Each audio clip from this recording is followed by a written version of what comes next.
When I first started taking film, cinematography, I can't necessarily say directing serious because that comes a little later.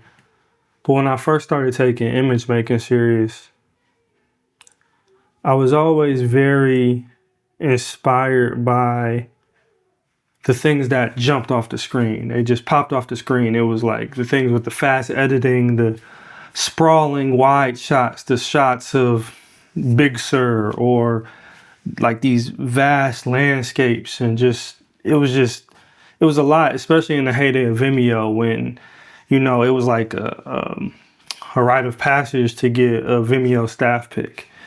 And it seemed as if always the pieces that,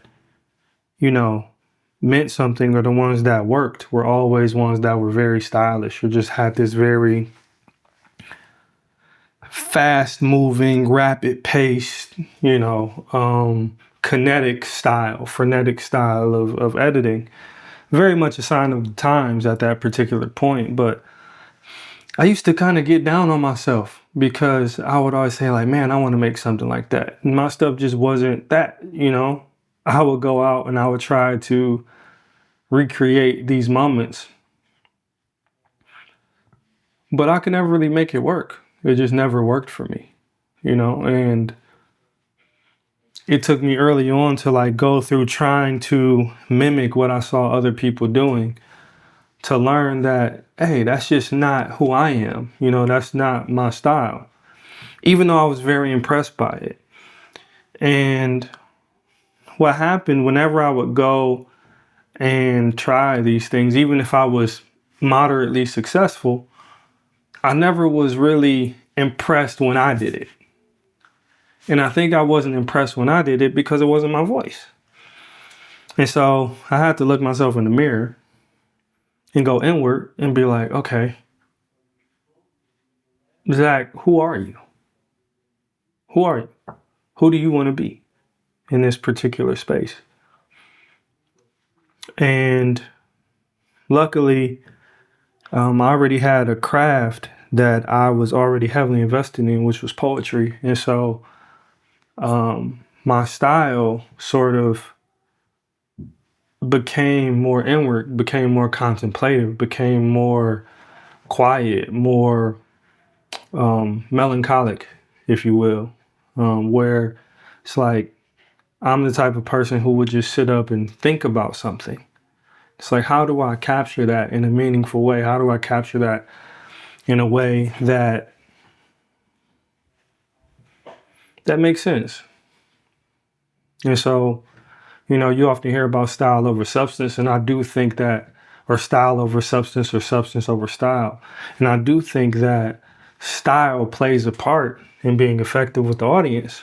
However, I'm sure maybe even looking at this particular shot right now, where I'm in the mirror, I'm actually, combing out my beard. Let me plug St. Martin real quick. This is my good friends, Sebastian and Gabby. Their hair oil, by St. Martin, But to a degree, you guys tell me, is this shot distracting for you guys? Are you even retaining what I'm saying? Because what I found over time is that sometimes, quote unquote, what we view as good cinematography can sort of get in the way. When people watch my films, I don't want them to come to me and the first thing they say is like, oh, it was so beautiful. And I get it to a degree, but how many times have you gone to the movies and seen a film and you're like, oh my gosh, it was so beautiful?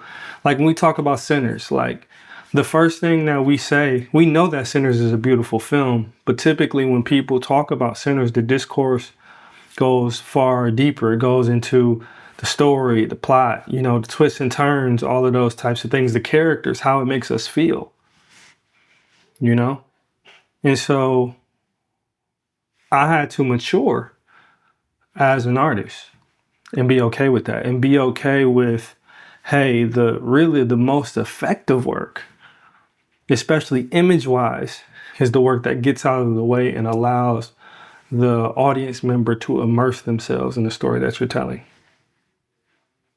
My favorite film is The Godfather. The Godfather, shot by the incredible Gordon Willis. It's an incredible film.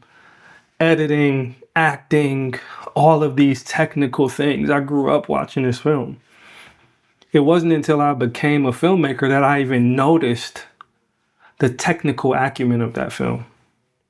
But even still, it's still so understated that even if I go into it as a filmmaker today and watch The Godfather, I am going to eventually get lost into the story. The technical gets out of the way.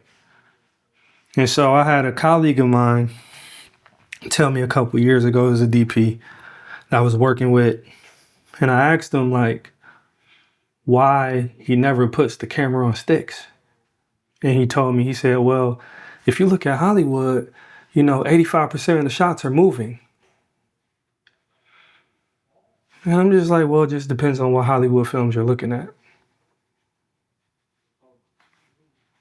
That's just my opinion. Because the Hollywood movies that I watch, the ones that I go to the movies to see, 85% of the shots aren't moving.